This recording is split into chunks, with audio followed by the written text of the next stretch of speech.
IP man 1893 से साल 2072 तक, जिन्हें यिप मैन भी कहा जाता है, एक महान चीनी मार्शल आर्ट मास्टर थे। वे विंग चुन कुंग फू के सबसे प्रसिद्ध शिक्षक माने जाते हैं। उनका जीवन प्रेरणा, कठिन परिश्रम और अपने शिल्प के प्रति गहरे समर्पण की मिसाल है। आईपी मैन का जन्म 1 अक्टूबर 1993 को चीन के ग्वांगडोंग प्रांत के फोशान में एक अमीर व्यापारी परिवार में हुआ। उनका बचपन आराम और सुविधाओं में बीता, जिससे उन्हें अच्छी शिक्षा और मार्शल आर्ट्स सीखने का मौका मिला। जब आईपी मैन 13 साल के थे, उन्होंने विंग चुन मास्टर चान वाहशुन से प्रशिक्षण लेना शुरू किया। चान की उम्र अधिक होने के कारण उनके बड़े छात्र एंग चुंग सॉक ने आईपी मैन को सिखाने की जिम्मेदारी संभाली। किशोरावस्था में आईपी मैन पढ़ाई के लिए हांगकांग गए। वहां उन्होंने विंग चुन की शिक्षा ल्यूंग बिक से ली, जो प्रसिद्ध विंग चुन मास्टर ल्यूंग जन के बेटे थे। ल्यूंग बिक ने उनकी तकनीकों को और निखारा और उन्नत विधियां सिखाईं। हांगकांग में अपनी पढ़ाई पूरी करने के बाद आईपी मैन फोशान लौट आए और एक पुलिस अधिकारी के रूप में काम करने लगे। उन्होंने विंग चुन को अनौपचारिक रूप से अपने दोस्तों और सहकर्मियों के एक छोटे समूह को सिखाया। द्वितीय चीन जापान युद्ध साल 1937 से 1945 तक के दौरान आईपी मैन का जीवन अस्त व्यस्त हो गया। युद्धकालीन संघर्षों के कारण उनकी संपत्ति नष्ट हो गई और उन्हें गंभीर कठिनाइयों का सामना करना पड़ा। 1949 में चीनी गृह युद्ध के बाद आईपी मैन हांगकांग चले गए, क्योंकि चीन पर कम्युनिस्ट पार्टी का नियंत्रण स्थापित हो गया था। हांगकांग में उन्होंने सार्वजनिक रूप से विंग चुन सिखाना शुरू किया, जो उनके करियर का एक महत्वपूर्ण मोड़ था।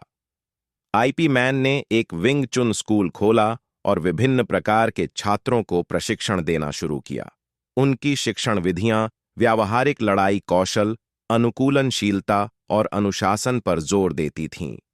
आईपी मैन के सबसे प्रसिद्ध छात्र ब्रूस ली थे, जिन्होंने उनसे विंग चुन की बुनियादी बातें सीखीं।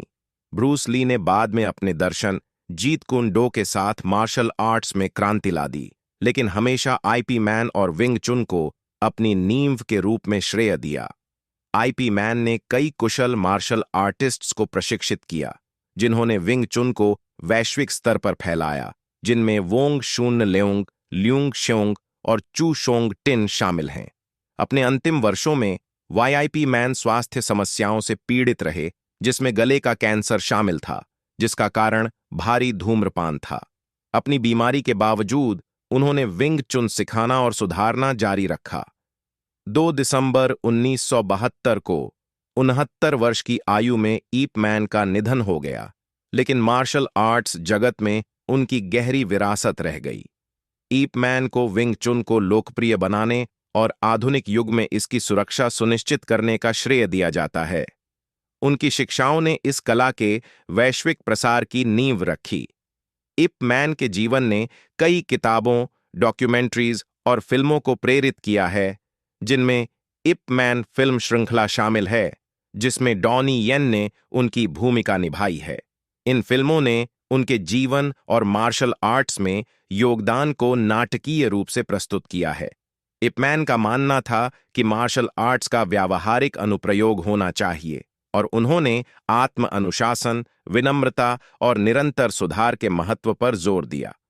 उनकी शिक्षाओं ने एक स्थायी प्रभाव छोड़ा है, जो पारंपरिक चीनी मूल्यों को विंग चुन के व्यावहारिक सिद्धांतों के साथ जोड़ता है। आज ईप मैन को एक ऐसे मार्शल आर्ट मास्टर के रूप में सम्मानित किया जाता है, जिन्होंने परंपरा और आधुनिकता के बीच एक सेतु का काम किया।